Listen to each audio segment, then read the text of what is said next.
Entre 1914 y 1945, el mundo entero se vio sacudido por dos grandes hecatombes casi consecutivas que bruscamente le despertaron del estado de ensoñación y complacencia con el que había abandonado el siglo XIX.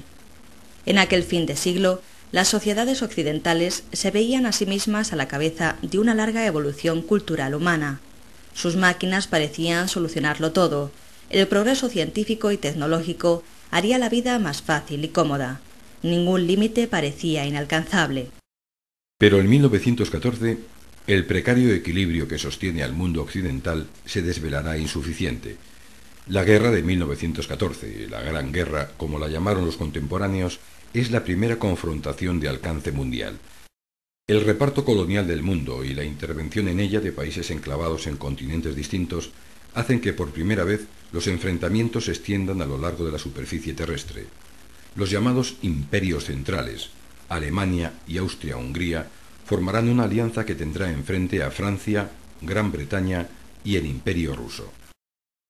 El conflicto armado es la consecuencia de una sucesión en cadena de declaraciones de guerra impuestas por el sistema de alianzas establecido.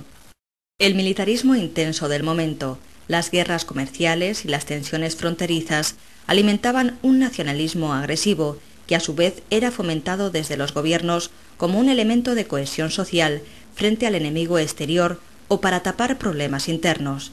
La consecuencia es devastadora: 36 millones de muertos y heridos en una cruel guerra de desgaste y trincheras. Una de las repercusiones de mayor calado del conflicto europeo fue el desencadenamiento, a partir de 1917, de una oleada revolucionaria desconocida desde 1848. La exclusión del progreso general por parte de amplias capas de la población, la creación de bolsas de pobreza en las ciudades debido al proceso acelerado de urbanización y la existencia de una masa de población proletaria que malvive hacinada con salarios de miseria fue el detonante de diversos episodios revolucionarios. En Rusia, los zares fueron destronados por un pueblo hastiado de la guerra y del hambre, dando paso a un régimen comunista que se esforzará en adelante por exportar su revolución al resto del mundo. En el mundo occidental, alejado el fantasma de la guerra y lograda cierta paz social, las sociedades viven en general una época de relativa prosperidad. El fin de la Gran Guerra fue vivido con optimismo por los vencedores, especialmente por Reino Unido, Francia y Estados Unidos. Son los felices años 20, un periodo de crecimiento económico y búsqueda del hedonismo que se prolongará hasta finales de la década, cuando el gran crack de 1929 suma a las economías mundiales en una profunda depresión de la que tardarán en recuperarse. Por si fuera poco, las heridas de la guerra no han sido bien cerradas. Los países perdedores, especialmente Alemania, deben enfrentarse al pago de fuertes indemnizaciones y reparaciones de guerra, que son vividas como una humillación. Es en este contexto económico y político en el que triunfan las tesis más profundamente nacionalistas, como las de Mussolini en Italia o las de Hitler en Alemania. El ascenso de los fascismos italiano y alemán contó con una amplia base social, aprovechando el descontento de la población con la situación económica. La ola de autoritarismo crecerá hasta imponerse también en otros países. En España, la dictadura de Miguel Primo de Rivera se prolongará entre 1923 y 1930, siendo poco después sustituida por un régimen republicano. La legitimidad del ensayo democrático de la Segunda República Española quedó quebrada a través de la Guerra Civil que se desarrolló entre 1936 y 1939. Con su victoria, Franco inaugura un régimen fascista, apoyado por Alemania e Italia. La Guerra Civil Española supone un ensayo para el conflicto que se va a abrir inmediatamente después. Alemanes e italianos prueban sus armas en apoyo de las tropas franquistas. La Unión Soviética ayuda al bando republicano, quien recibe también el auxilio de algunos miles de voluntarios internacionales ante la pasividad de las democracias occidentales. En 1939 ya está claro que va a producirse un grave conflicto bélico.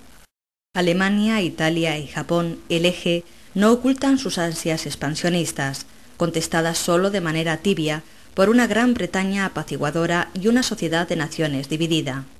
El endurecimiento de los fascismos y la bárbara invasión alemana de Polonia acabaron por provocar el conflicto. Francia y Gran Bretaña se alían para defender los principios de las libertades individuales y la sociedad, recibiendo el apoyo de la Unión Soviética. La entrada de Japón en el conflicto provoca la respuesta de Estados Unidos, quienes aportarán todo su potencial militar y económico a la causa aliada.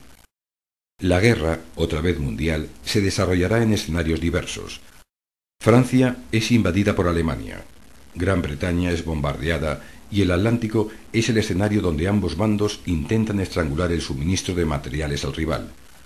Las primeras victorias caen del lado del eje, quien sorprende por su poderío bélico y su doctrina de la guerra relámpago. Pronto se abre el frente africano, una nueva guerra colonial, y la situación comienza a equilibrarse. La rápida expansión japonesa por el Pacífico y la invasión alemana de la Unión Soviética acaban de definir territorialmente la contienda. A partir de 1943, las victorias comienzan a caer del bando aliado. Los soviéticos resisten y empiezan a empujar en dirección a Berlín, mientras los aliados ganan la partida en África y se plantean la apertura de un segundo frente en Europa. La invasión de Italia por parte de ingleses y americanos sirve de prólogo para el gran desembarco en Francia. La larga marcha aliada hacia la victoria aún deberá hacerse a costa de muchos sacrificios. Se combate en el Pacífico isla por isla, se lucha en Bélgica y Holanda, se bombardean las ciudades alemanas y pronto se combatirá casa por casa en Berlín. A principios de 1945 ya estaba claro que Alemania tenía perdida la guerra. Acosada tanto desde el este como por el oeste, las derrotas del Tercer Reich en Alemania y del fascismo de Mussolini en Italia serán solo cuestión de meses. Los aliados comienzan a plantearse el mundo de la posguerra, una partida de ajedrez en la que los nuevos contendientes serán el capitalismo y el comunismo. La derrota de Japón es solo cuestión de tiempo, y es utilizada por los Estados Unidos como una demostración de fuerza frente a su todavía aliado y pronto rival, la Unión Soviética. Acabada la guerra, el mundo nunca volverá a ser el mismo.